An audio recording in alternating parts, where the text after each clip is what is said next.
Lailatul Ramadhani, Nurma Naila Hidayati. Alhamdulillah, dari jumlah 24 anak yang tidak hadir yaitu Ahmad Rizky yang saya banggakan dan saya sayangi. Di pertemuan kemarin kita sudah memulai di bab 3 ya tentang sopan santun kepada guru dan orang tua.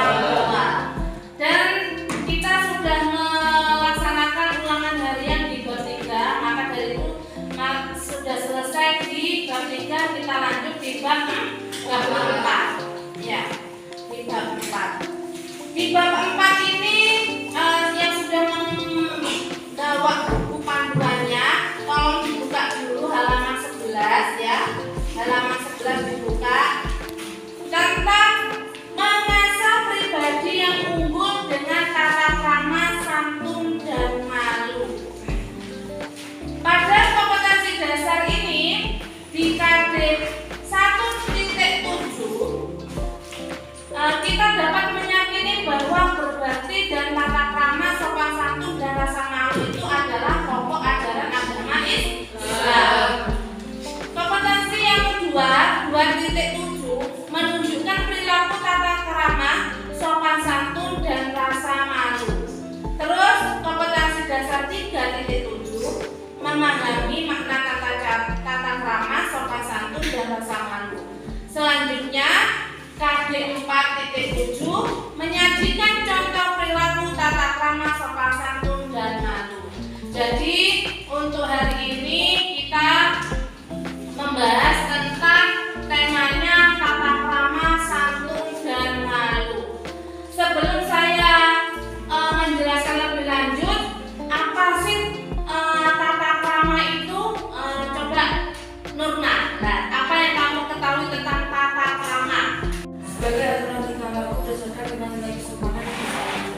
Iya, sebagai tingkah laku, santun bahasa dan yang santun. Kalau santun, bedanya tata krama dan santun.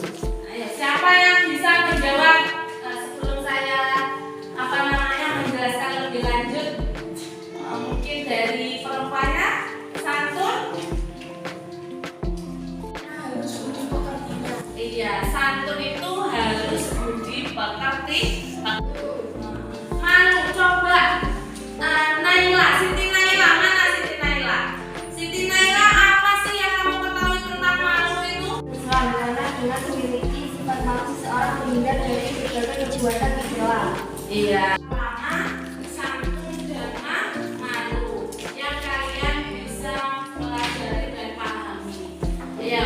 Jadi sebelum saya menjelaskan lebih lanjut itu saya menstimulasi lah otak kalian. Oh berarti di rumah itu belajar. Alhamdulillah anak-anak saya kasih pertanyaan sedikit sudah nyambung. Berarti di rumah kalian sudah belajar dengan baik. Bagi yang masih menjadi pendengar mungkin malu-malu untuk angkat tangan. Nanti ada sesi sendiri untuk menjawab.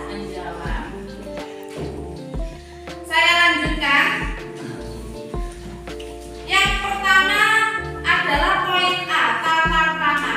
Tata krama ini berasal dari dua kata, tata dan krama. Kalau kita di lingkungan bahasa Jawa, mesti kan orang-orang dulu mengatakan toto kromo. Ya, sama kan? Toto dan kromo.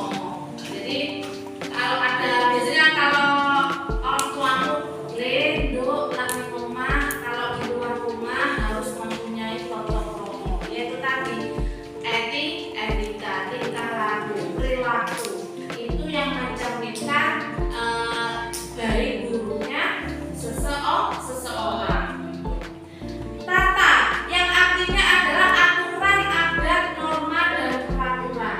Jadi itu adalah arti dari tata. Sedangkan krama artinya sopan santun atau perilaku santun, tingkah laku santun, bahasa yang santun. Jadi kalau digabungkan dengan demikian, tata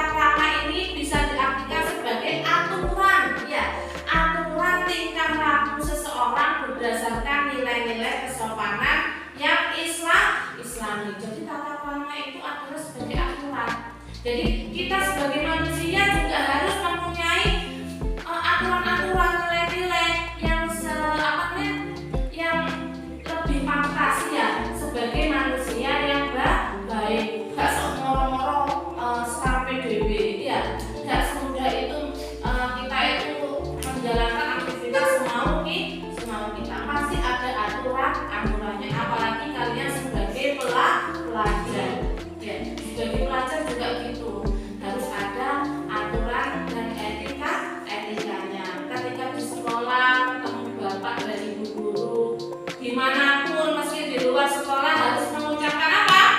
Salam. Ya, jangan hai pak gitu, jangan ya. Kalau ketemu bapak atau ibu guru yang mengucapkan assalamualaikum bapak, assalamualaikum bu gitu ya. Jadi itu adalah tata krama, etika, aturan ya. Berarti apa yang menjadi ilmu di dalam diberikan ilmu dari bapak atau ibu guru itu kalian sudah masuk. Jadi kalau mama ketemu sama bapak ibu guru ya, setidaknya menyapa dengan salam. Terus nilai-nilai kesopanan yang islami tidak memandang harta, jabatan, golongan, suku dan kedudukan lainnya. Islam itu hanya memandang ketakwaan seseorang. Jadi semua itu Allah itu tidak membeda-bedakan antara satu dengan yang lainnya ya. Meskipun buatan ya soge dengan orang yang tidak soge, tidak kaya, itu sama saja. Yang membedakan adalah iman dan takwa seperti itu. Termasuk orang yang mempunyai tata krama seperti itu. Di halaman 12 itu ada surat Al-Ahzab ayat 21. Laqad kana lakum fi Rasulillahi uswatun hasanatun liman kana yarjullaha wal yawmal akhir wa dzakarallaha katsiran. Artinya, sungguh telah ada pada diri Rasulullah itu suri teladan yang baik bagimu, yaitu bagi orang yang mengharap rahmat Allah dan kedatangan hari kiamat dan yang banyak mengingat Allah. Terima kasih Mas Lukman sudah dibaca surat Al-Ahzab ayat 21 yang dimana dari kesimpulan surat Al-Ahzab ayat 21 ini menerangkan tentang suri tauladanya Nabi Muhammad. Jadi manusia yang paling mempunyai akhlak yang bagus itu adalah Nabi Muhammad. Karena kita adalah sebagai umat Nabi Muhammad, kita wajib mencontoh perilaku Nabi Muhammad. Bagaimana Bu? Kita tidak bisa seperti Nabi juga tidak bisa karena kita bukan manusia yang sempurna. Tetapi keinginan kita untuk mencontoh perilaku Nabi Muhammad itu harus ada, harus mau dan harus ditiru. Seumpama kalian di sekolah di orang temannya, kalau mencontoh perilakunya Nabi Muhammad doakan ya, Astagfirullahaladzim, itu adalah bentuk dari kesabaran. Jangan berkata yang jelek-jelek ya, setidaknya kita tetap mendoakan teman kita atau orang yang mencela kita. Itu adalah kesimpulan dari surat Al-Ahzab ayat 21.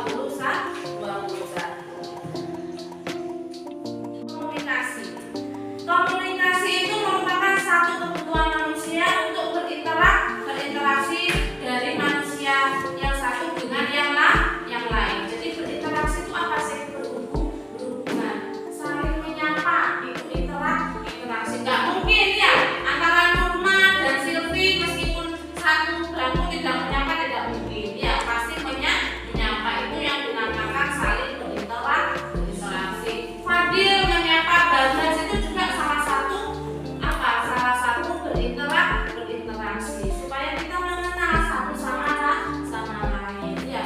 Rumahnya jauh ya, kalau sudah ketemu di sini menjadi dekat, menjadi satu keutuhan, apalagi satu kelas, bagaikan satu keluarga, menciptakan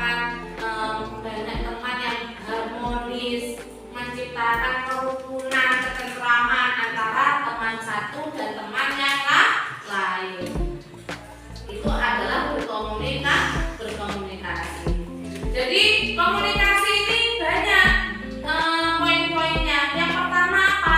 Ketika ada seseorang yang berbicara, jangan sampai dipotong di tengah jalan. Itu adalah komunikasi yang baik. Jadi kalau ngomong-ngomong belum selesai sudah dipotong. Ya, dengarkan dulu apa argumentasinya, apa pendapatnya. Setelah selesai memberikan pendapatnya, kalau kamu tidak kurang setuju, baru kamu memberikan pendapat yang lain. Tetapi memberikan pendapat yang lain itu harus dengan kata-kata yang sopan. Terus menggunakan bahasa yang baik. Ya, jadi kalau kita omong-omongan itu menggunakan bahasa yang baik. Ya, kalau sesama teman ya, ini boleh apa namanya sekolah kita, kelas kita ini kalau kita masuk kan mau ujian, gimana kalau kita kerja kelompok, ya itu adalah komunikasi yang baik. Terus berbicara sesuai keperluan dan menghindari gibah. Nah, biasanya gibah ini perempuan apa laki-laki? Sama, katanya sama saja ya. Ya, gibah itu artinya apa? Rasan.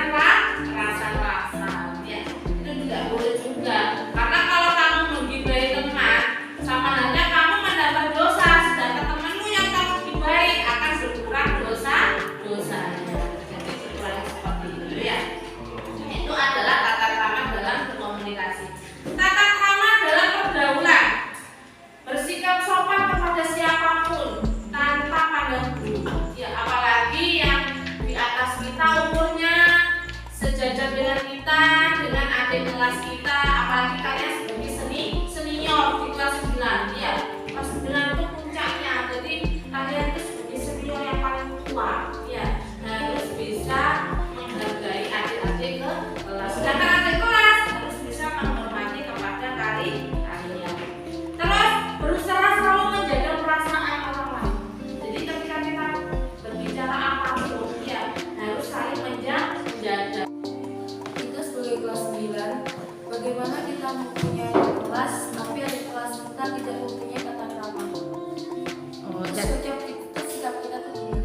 Oh iya, terima kasih pertanyaan yang bagaimana ketika kita yang dikatakan sudah senior di sini di SMP sebagai kakak yang tertua ya di kelas 9 mempunyai adik kelas yang tidak mempunyai tata krama.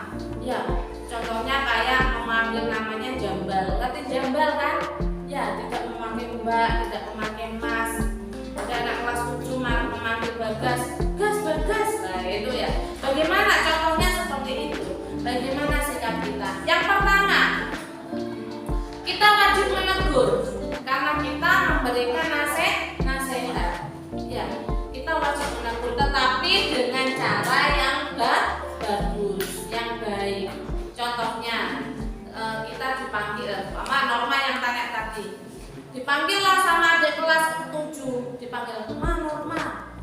Nah, dengan dipanggil Norma ini, kalau saya memberikan solusi, jangan direken, jangan kita nolak, ya. Seolah-olah kita tidak dengar. Pasti yang memanggil itu akan membuntuti kita kan, ya.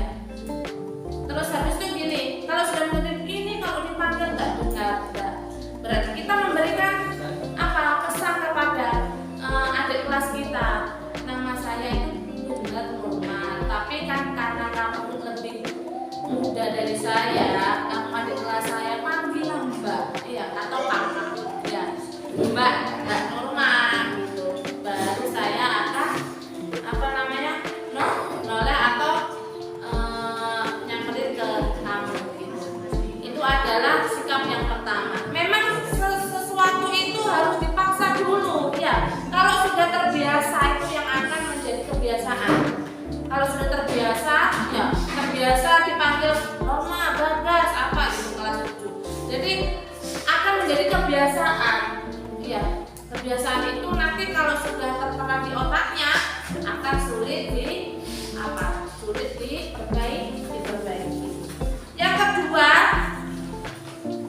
setelah tadi diberi nasihat, yang kedua itu adalah didoakan. Kita wajib mendoakan setiap muslim yang satu dengan yang lain.